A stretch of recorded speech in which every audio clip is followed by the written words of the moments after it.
For additional narratives, please subscribe to Hanny Exposes. We will now commence this. Blake Morrison. Stood at the base of the staircase. His Sophie, a 6-year-old girl, wept in the presence. The bruise on her forehead was the result of his biceps, already darkening, and her diminutive frame trembled against his sternum. What was the source of the pain, more profound than witnessing his daughter's distressed sound, that continued to resonate in his consciousness? Lauren, his wife, was laughing. Chuckled when my 6-year-old daughter, Blake whispered to her as she tumbled down the stairs. Himself, the words savoring like venom. However, Lauren Derrick was not the only one involved. Hayworth, the individual who had been arriving in recent times. I have been observing you excessively. At Sophie with a frigid, indifferent expression. Sure, Ensit, Derrick had stated with a smile. Lauren's cruel sneer was even more obscene. Response? To Blake's confrontation, you are exaggerating. It is merely a flight of stairs. She had said it dismissively, without even looking.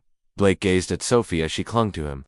Blake had no clue what he would do next. Morrison was not the suburban father and event coordinator in a small community. The majority of individuals assuming that it had been 15 years ago. He was Blake Sullivan, as a military intelligence officer operative who had specialized in psychological warfare and extraction operations. Subsequent to a mission that encountered problems, he had been officially recognized in Eastern Europe, declared deceased, assigned a new identity, and he relocated to begin the process of rebuilding his life after meeting Lauren. Fell in love with him 3 years later. Her evident warmth and infectious smile accreted what he believed to be the Blake never forgot his idyllic family. The abilities that had sustained him in locations where mortality was perpetually present.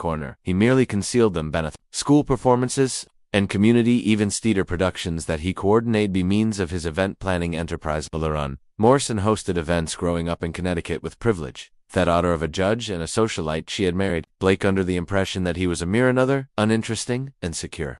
A spouse who was capable of financial stability while she pursued her genuine pursuits, which allegedly encompassed Derrick Hayworth. Derrick Weiserth with for influence from his family's affluence. He has flashed the construction enterprise is completely devoid of conscience. He had attended Lauren's institution, a partner, and when he relocated to the city 6A few months ago, old embers were reignited. Blake had uncovered the information 3 weeks prior. Through his surveillance capabilities, he had anticipated Lauren and Derrick was not merely engaging in an affair. They were also intending to eradicate Blake from's entire picture, not just through divorce that would necessitate the division of assets. Wished him to be permanently removed, and Derrick had connections to individuals who could construct that occurred. However, the moment they appeared, their genuine attitudes toward Sophie Blake's compassion underwent an alteration. The father vanished. His position taken by the operative who was previously dreaded throughout 3 continents as Blake cradled Sophie's bed that night. Murmuring assurance that Papa would ameliorate every circumstance, he activated a phone that he had not previously touched. The voice that responded was a ghost that is both familiar and growly. Believed you were deceased. I was a viper. However, requirement to temporarily re-establish vitality. What is the complete bundle that you require? The following morning, I will be conducting a hunting expedition. Lauren kissed Blake farewell, as if nothing had transpired. Her lips were tingling like falsehoods. Derrick sent her text messages from his transport outside the area where he had been observing and awaiting.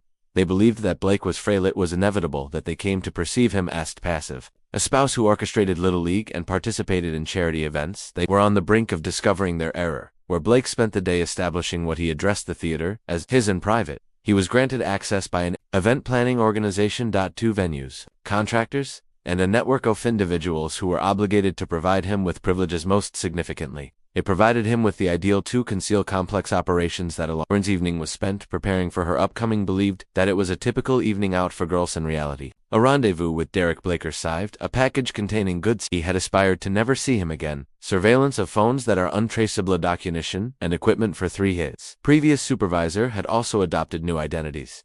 Incorporated. An additional document, a dossier, on that Derrick Hayworth was intriguing. Derrick's reading was not merely a new source of income. It was also his construction company. It was funded with illicit funds. Was the guise for the laundering of money from numerous criminal enterprises. XX. Vulnerability was particularly noteworthy. Blake had the potential to capitalize on a personality that was comparable to a pathological need to be observed in Tysasis, the dominant masculine in all circumstances. Blake was on the brink of commencing his game. The transformation occurred incrementally. He intentionally addressed Lauren, and Derrick. Appeared to be deteriorating and becoming more. He commenced with a deferential and distracted air. Items that were overlooked were not collected. Lauren's dry cleaning arrived tardily. They appeared perplexed regarding their plans during dinner.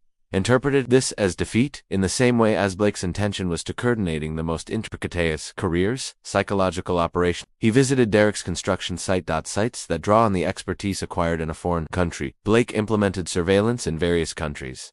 Derek's apparatus was utilized throughout his operation. His discovery was a network that was more extensive than the dossier had suggested. Derek was not merely laundering money. He was also contemplating the expansion into the human domain, trafficking through construction thesis. Fronts for clandestine networks. However, Blake was not concerned in portraying a hero. He harbored an interest in portraying God. The social life was the subject of the second phase. Blake initiated the process of organizing what appeared to be typical community activity, social events, charity auctions, and fundraisers. Each occasion was meticulously planned, created to collect data, and he acquired the ability to manipulate relationships. About each marriage, every secret, every vulnerability in their social network. Lauren was inebriated on what she believed to be her own secret. Power over Blake began to be exercised. Derek was more forthcoming in his movements, and they clasped hands. At the grocery store, they engaged in a private conversation, looks at community events, and Blake was even offered by Derek business guidance with scarcely concealed adondacians. You are aware that Blake, Derek, stated one evening, while attending a barbecue, his arm around Lauren's midriff. Perhaps you ought to contemplate broadening your have a small event enterprise that I could assist you with. Imagine bigger. Blake smiled at the innocent smile that had sustained him through the 3 assassination attempts. That is, Derek, your generosity is greatly appreciated. I would deeply appreciate hearing from you. Your concepts, what Derek was unaware of, each conversation was every interaction was being recorded, documented, and Blake was in the process of constructing a psychological profile that would have impressed his former CIA superiors. The third accrudin was the most crucial sets that Blake's former contact had supplied. He was provided with information regarding 3 individuals residing in the region under the new former operatives, such as who had been reset and relocated, employing concealed coded messaging within an event. Blake contacted Maria via email regarding the planning process. Santos was the proprietor of a catering enterprise and served as the most effective honey for the CIA. Tom Wheeler, a snare operative, possessed a security company that specialized in electronic warfare. Rachel Kim was a high-ranking school guidance counselor who had previously been an expert manipulator for foreign intelligence agencies. They encountered each other in the basement of Blake's business building, a space that he had soundproofed months prior under the pretense of establishing a media lounge for his enterprise. I believed that we were all out, Maria declared to her grandmother, who was exceedingly toasty. The dispassionate assessment replaced the demeanor off. A professional assassin we are. Blake replied, this is a matter of personal importance, but I require to present himself in a competent manner. He ordered duplicity, Lauren's criminal network, and, most importantly, they were callous toward Sophie when height was completed, and the room was devoid of sound. What is the cause? Finally, Tom inquired about the end game. Devastation. I desire for them to suffer. They are concerned about everything and everyone, trust in every advantage they perceive they possess it, and I would like them to be informed, precisely, who perpetrated the offense on them, and subsequently. Blake's smile had the potential to stifle flames, then they vanish. This is the 4th phase. Commenced with Derek's initial significant setback of his construction endeavors. A high-in-depth residential development experienced a sequence of occurrences that life-threatening but costly, and a waterman caused flooding, which was humiliating. The environmental activists foundation, directed and recruited by Art